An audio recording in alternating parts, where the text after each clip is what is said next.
Saachi, and today's story is called Mr. Fussy by Roger Hervries.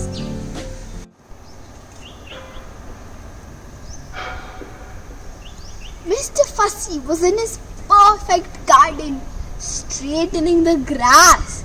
Can you believe it? He was straightening every single piece of grass in his entire garden.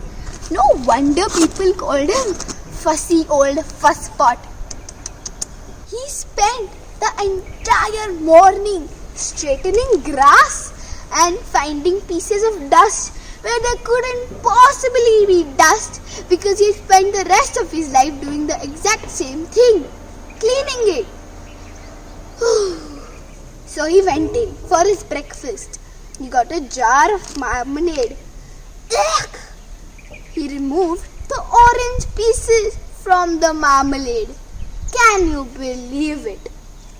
Right as he was separating, there was a loud crash. As Mr. Fussy rushed out, he saw someone looking like him, except he didn't have Mr. Fussy's straight mustache. His mustache was all curled up.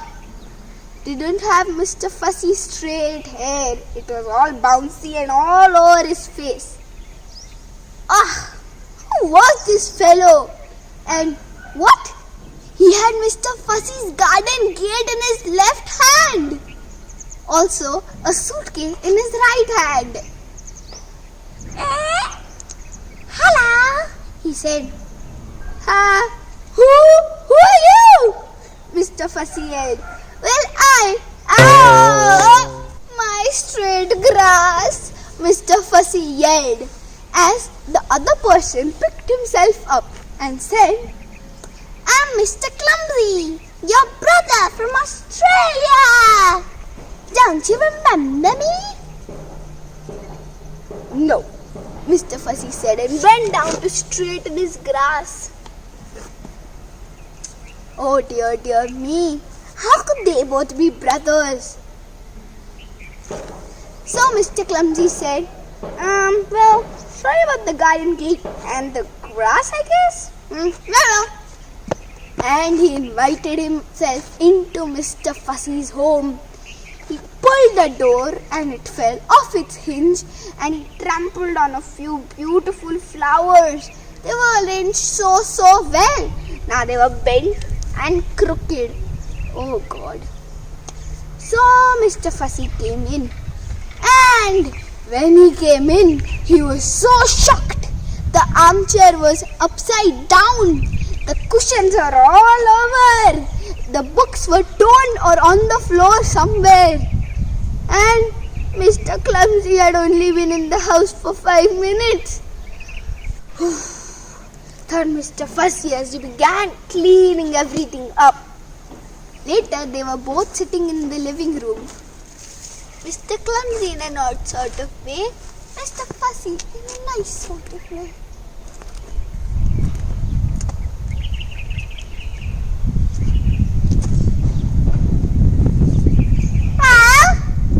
What? Aren't you gonna say anything?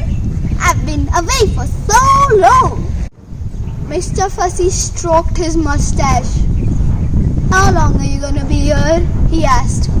I don't know.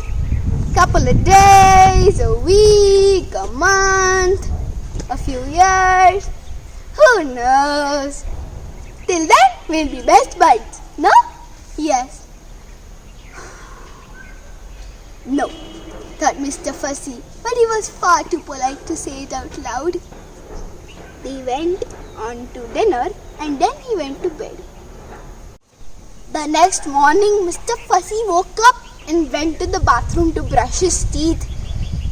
Oh boy, Mr. Clumsy had been there before him.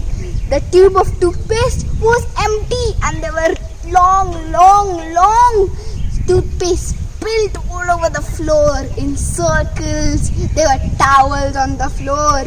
And oh my God, that bathroom was flooded with water. He thought it cleaned everything up. When he went downstairs, Mr. Clumsy had made breakfast. The kitchen? We'll think think about that later. Oh, hello! Here you go! Said Mr. Clumsy and flung the dish. Gotcha! Mr. Fussy was covered in egg.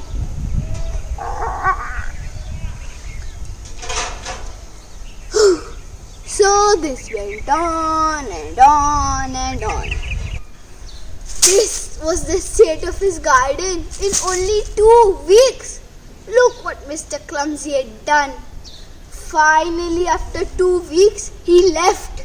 As soon as he was gone, Mr. Clumsy got cleaning and picking and straightening and dusting and watering and so many things.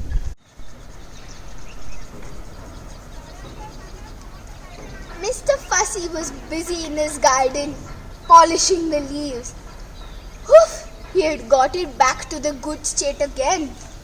Right as he was done polishing, there was a loud crash. Oh no! Not again! Thought Mr. Fussy as he looked down. And there, with a stupid grin on his face and a garden gate in his left hand, was Mr. Bump. Hi! Remember me? Well, I hope you like this story. Poor Mr. Fussy. Thank you. Like, share